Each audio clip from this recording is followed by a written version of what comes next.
लाडकी बहिणीच्या लाडक्या बहिणींनो, हप्ता वाटपाबद्दल 19व्या हप्ता वाटपाबद्दल एक महत्त्वाची अंदाची बातमी समोर आली. पहा, कोणाला हप्ता हा भेटणार आहे, कोणत्या लाडक्या बहिणींना हप्ता भेटणार नाहीये, त्याचबरोबर कोणत्या तारखेला हप्ता भेटणार आहे याच्याबद्दल पण एक महत्त्वाची अंदाची बातमी समोर आली. व्हिडिओ काळजीपूर्वक बघा, शेवटपर्यंत हा व्हिडिओ बघा. खूप महत्त्वाची बातमी सर्वात अगोदर सर्वात फास्ट आपल्या चॅनलवर तुम्हाला मी सांगत आहे. चला आता वेळ बघायला व्हिडिओला सुरुवात करूया. एक ब्रेकिंग न्यूज समोर आली आहे. लाडक्या बहिणींनो, लवकरच तुम्हाला हप्ता वाटप होणार आहे, कारण की एक अंदाची बातमी, एक महत्त्वाची अपडेट समोर आली आहे. तुम्हाला ती मी व्हिडिओ मध्ये दाखवणार आहे. तर लाडक्या बहिणींनो बघा, कोणत्या लाडक्या बहिणींना हा हप्ता भेटणार आहे. 17वा 18वा हप्ता भेटला नसेल तरी तुम्हाला 19वा हप्ता भेटणार आहे का, नेमका GR किती रुपयाचा येणार आहे, सगळ्या गोष्टी तुम्हाला मी व्हिडिओ मध्ये मी सांगणार आहे. खूप महत्त्वाचा व्हिडिओ असणार आहे, काळजीपूर्वक हा व्हिडिओ बघायचा आहे. चला लाडक्या बहिणींनो, व्हिडिओला सुरुवात करूया.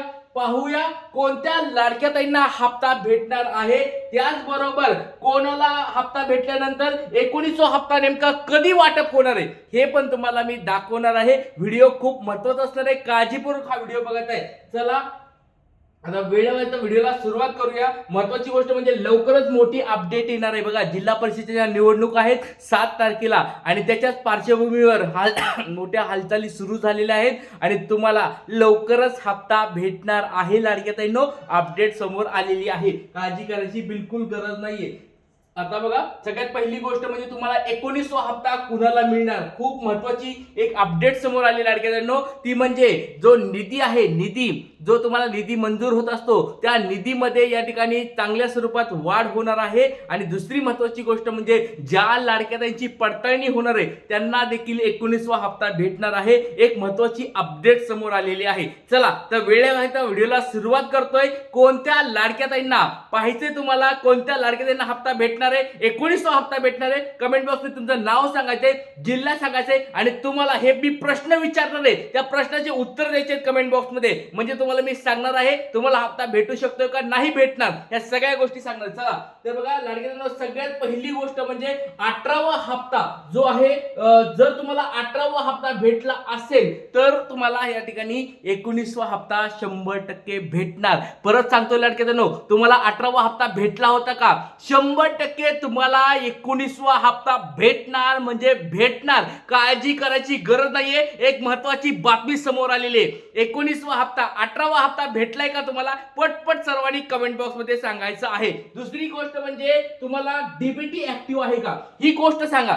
18वा हप्ता जर भेटला असेल आणि तुमचं डीबीटी ऍक्टिव्ह असेल, तुम्हाला लाडक्यांनो 100% सांगतो, 100% तुम्हाला हप्ता भेटणार म्हणजे भेटणार. काळजी करायची गरज नाहीये. महत्वाची अपडेट एक मागे आलेली आहे, ती तुम्हाला मी देत आहे. त्याचबरोबर बघा, ई-केवायसी कोणाची चुकली नाही.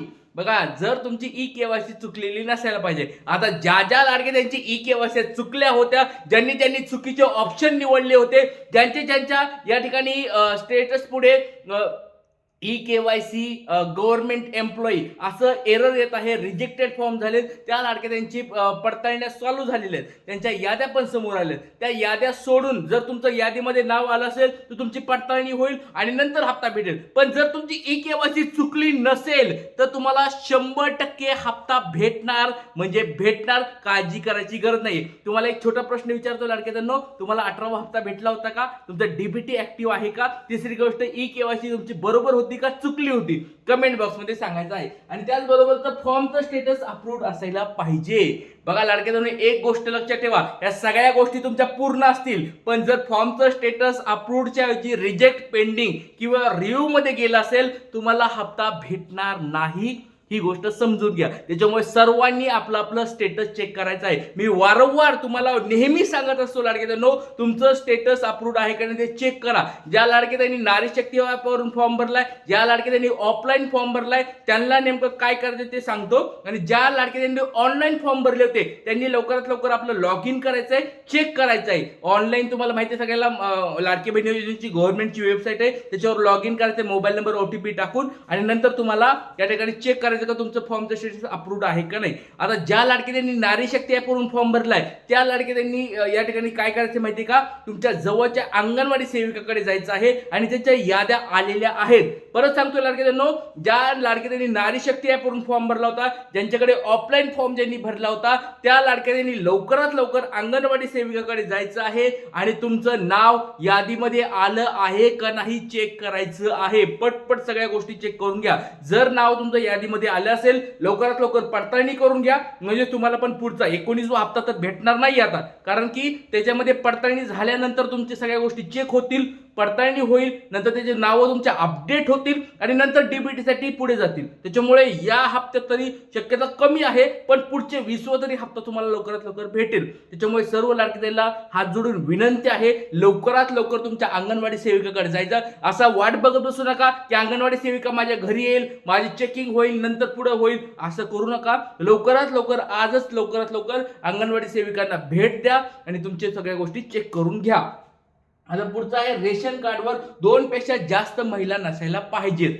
ही सगळ्यात महत्वाची अपडेट तुम्हाला लाडके बहीण देत आहे. आता ह्या गोष्टी चेक होत आहेत.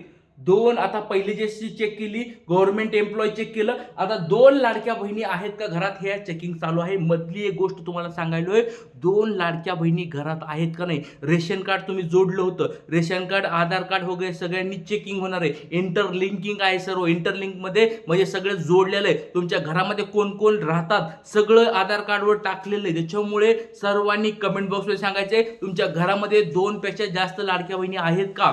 जर 2 पेक्षा जास्त लाडक्या बहिणी असतील तर फक्त काय करायचं, 2च लाडक्या बहिणीची तुम्हाला ई-केवायसी करून घ्यायचे. बाकी ज्या पुढच्या लाडक्या बहिणी असतील त्यांची या ठिकाणी नावं कट करून घ्या, त्यांचे ई-केवायसी करू नका. फक्त 2च घरातल्या लाडक्या बहिणीच्या ई-केवायसी ठेवा, म्हणजे कमीत कमी त्या 2 लाडक्या बहिणीला तरी हप्ते चालू राहतील. आता ज्या घरामध्ये जर एक सासून 2 सून असतील, आता तुमचं तुम्ही ठरवा की कुणाला लाभ द्यायचा आहे, कुणाला लाभ बंद करायचा आहे. तुमचं हे वैयक्तिक तुमच्या घरामध्ये तुम्ही ठरवा आणि 2च जणीचं लाभ चालू ठेवा.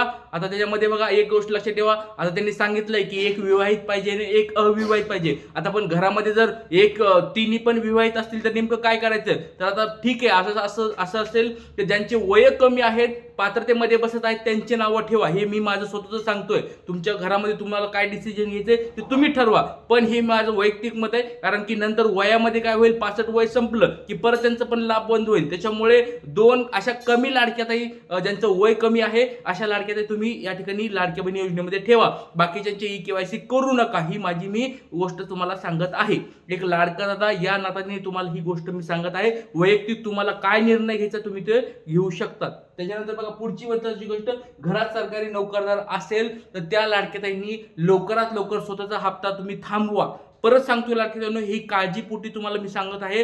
कारण की जर तुम्ही आता तुमचे हप्ते चालू ठेवतात पण नंतर जर चेकिंग झाली तर तुमचे पैसे पण वसूल केले जातील. सगळे पैसे इंटरेस्ट सहित व्याजासहित सगळे पैसे वसूल केले जातील आणि त्याचबरोबर कारवाई देखील होत आहेत लाडक्याताईंनो. जर तुमच्या 1-1.5 हजारामुळे जर तुमच्या चांगले जर घरामध्ये कोणी नोकरदार असेल त्यांच्यावर पण प्रॉब्लेम होऊ शकतोय. त्याच्यामुळे सर्व लाडक्याताईंना विनंती आहे, ज्यांच्या घरी कोणी सरकारी नोकरदार असतील